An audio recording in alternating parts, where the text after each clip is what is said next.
TV9 के roving editor Pankaj Jha इस वक्त हमारे साथ हैं। और पंकज जी, बड़ी बातें और ये भी हमें आज जानने को मिला कि आखिरी वक्त तक अस्पताल में होने के बावजूद उनकी दिलचस्पी ये जानने में रही कि आखिर देश और दुनिया में क्या चल रहा है। जी हाँ, और जब हेमंत जी भी अभी कुछ देर पहले इस बात का जिक्र कर रहे थे कि जब उनकी मुलाकात हुई तो कैसे अभी जो रूस और यूक्रेन के बीच की जो लड़ाई चल रही है उसमें वो इस बात को लेकर बड़े फिक्रमंद थे कि हिंदुस्तान को इस मामले में रूस का साथ देना चाहिए, क्योंकि रूस अगर चीन मिल जाते हैं तो बहुत बड़ी समस्या होगी। और वो कहते थे कि चीन उनका सबसे बड़ा दुश्मन है। वो जो रक्षा मंत्री थे तो इस बात का बार बार, वो लखनऊ में हो या संसद के अंदर में हो, बार बार अपने भाषणों में इस बात का जिक्र कर रहे थे।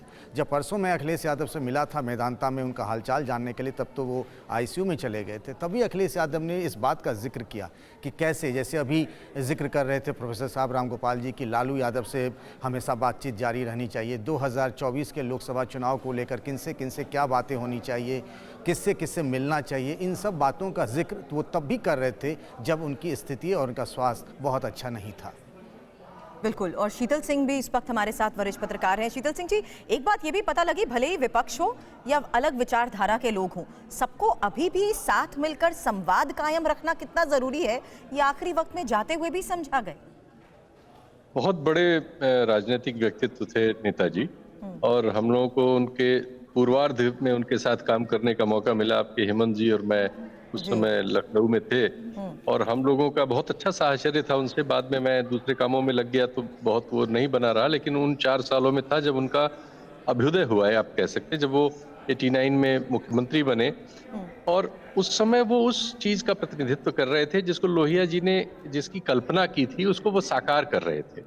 वो पिछड़ी जाति से आते थे, वो बहुत ही गरीब पृष्ठभूमि से आते थे, कोई उनकी ऐसी एकेडमिक क्वालिफिकेशन भी नहीं थी। तो ऐसे व्यक्ति को लोकतंत्र कैसे इस शीर्ष तक मौका दे सकता है, ये वो प्रूव कर रहे थे। ये असाधारण था, ये साधारण बात नहीं थी। और उत्तर भारत के सबसे बड़े राज्य में, जहां उसके पहले तक लगातार सिर्फ किसी न किसी रूप में सवर्ण जातियों के लोग ही मुख्यमंत्री पद के लायक समझे जाते रहे या बनते रहे, उस समय एकाएक ये परिवर्तन हो रहा था, और ये इस परिवर्तन का नेतृत्व उस समय नेताजी ने किया। सिंह सर, इनफैक्ट थोड़ी देर पहले मैंने हेमंत सर से यही जानने की भी कोशिश की थी कि वो मुलायम सिंह ही थे जिन्होंने यूपी में बार बार दोनों ही राष्ट्रीय पार्टियों को, कांग्रेस हो बीजेपी हो, उन सबका रास्ता रोका, और अपनी उस विचारधारा पर टिके रहकर ही यूपीए के न सिर्फ जातीय गणित को उन्होंने समझा, उसे साधा, बल्कि 3 बार सीएम बनना ये कोई मामूली बात नहीं थी। नहीं, ये मामूली बात नहीं थी। और फिर उन्होंने एक बहुत बड़ी पार्टी, जैसा सब लोग बता रहे हैं, व्यक्तिगत रिश्तों से, मेहनत से, ये सही है। हाँ। 89 से पहले तक हेलीकॉप्टर और जहाज का जमाना नहीं था। हमारे साथ ही कई बार बलिया वगैरह सब कार से ही गए, और एम्बेसडर कार होती थी नेताजी की, वो चलती ही रहती थी, जाने कितनी तहसीलों और उत्तर प्रदेश के लगभग सभी तहसीलों को आप कह सकते हैं कि वहां वो उपलब्ध मिले।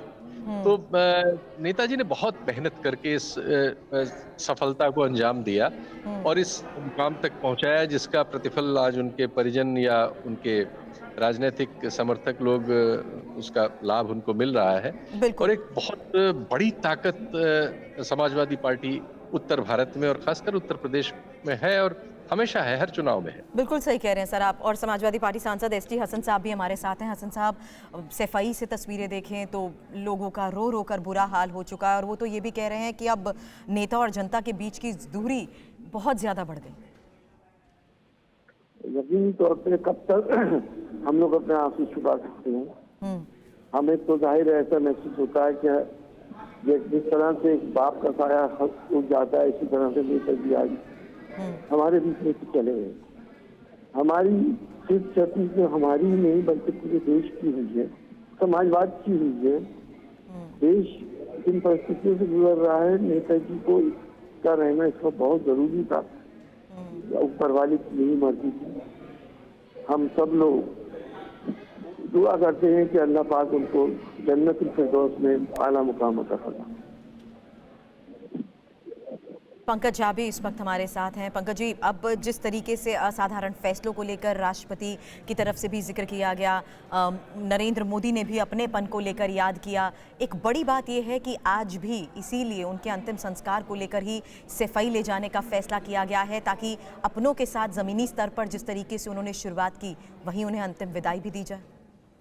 जी हाँ, हर सुख दुख के साथ ही मतलब सैफई और सैफई के लोग, और जैसा बार बार कई लोग बता रहे हैं कि किस तरीके से सैफई से उनका रिश्ता नाता था।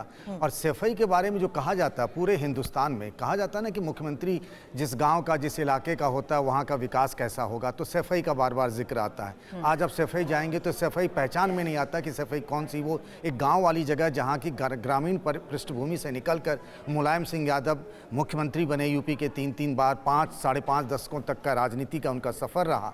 तो सैफई से उनका लंबा नाता रिश्ता रहा, और इसीलिए तय हुआ है कि जब मैदानता से वो उनके पार्थिव शरीर को सैफई ले जाएगा, कल उनका अंतिम संस्कार किया जाएगा। और सबसे बड़ी बात, मैं आपको एक बात बताऊं कि आज जो राजनीति है जिसमें सोशल मीडिया का दौर चल रहा है, मुझे याद है कि मुलायम सिंह यादव जब समाजवादी पार्टी लखनऊ के दफ्तर में बैठते थे, बहुत सवेरे उठते थे, 4 साढ़े 4 बजे उठ जाते थे। वो 5 साढ़े 5 बजे से फ़ोन पे बात करना शुरू कर देते थे। यूपी में विधानसभा की 403 सीटें हैं, और 403 सीटों पर ऐसी कोई विधानसभा सीट नहीं होगी जहां 200-250 लोगों को वो नाम से जानते थे, और वो आखिर किस मामले में उनकी मदद कर सकते हैं, वो उनकी क्या मदद कर सकते हैं, वो जानते थे। और बताऊं, वो चिट्ठियां बहुत पढ़ते थे। कई बार होता था ना कि एक ही विधानसभा क्षेत्र के 3 अलग अलग नेता आ जाते थे, उनमें आपस में नहीं बनती थी। अब वो बात तीनों एक साथ कैसे मुलायम सिंह को कहेंगे, तो वो इशारों में कहते थे कि चिट्ठी लिख दो, और एक दिन में वो सैकड़ों की संख्या में चिट्ठियां पढ़ते थे और उनका जवाब भी दिया करते थे। नेताजी की राजनीति बिल्कुल अलग किस्म की थी, अलग किस्म की थी, और इसीलिए धरती पुत्र उन्हें कहा गया। न सिर्फ लंबा बड़ा योगदान उनका रहा राजनीति की दुनिया में, बल्कि जिस तरीके से लोगों को अपने साथ उन्होंने जोड़ने का प्रयास किया, उसे भी आज सब याद कर रहे हैं। आप सभी हमारे साथ जुड़े, उसके लिए शुक्रिया आपका।